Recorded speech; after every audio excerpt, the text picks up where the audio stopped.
tour in Sicilia del movimento politico Libertas. Ascoltiamo il segretario nazionale Paolo Magli.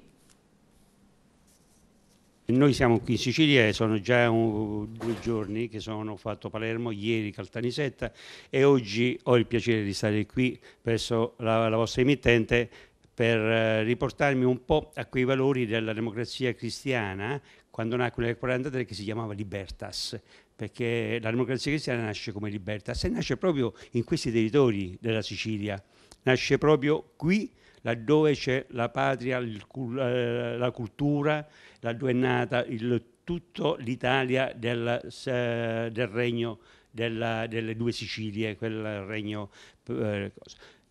Stiamo qui proprio per riportare, visto la politica italiana oggi che si sta riportando al degrado, una politica che si riporta al discioglimento, una politica che si riporta oggi io lo chiamo lo schiavismo moderno. Lo schiavismo moderno noi lo vediamo nelle coste qui a Porto Empedocle, qua vicino, da dove sbarcano tantissimi immigranti. Gli immigranti va bene, perché è gente che comunque bisognerebbe accettare, bisognerebbe riportare.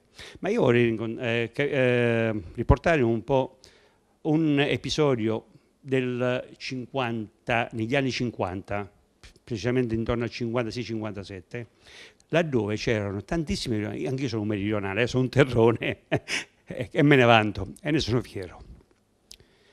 Riporto al 57, quando mio padre parte dalla Puglia e va a lavorare in Francia.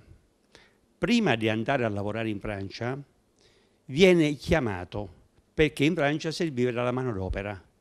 Perciò arriva in Francia, si trova il suo lavoro già appena arrivato, trova dove andare a dormire, trova dove andare a cenare, trova tutto quello che serve per un emigrante.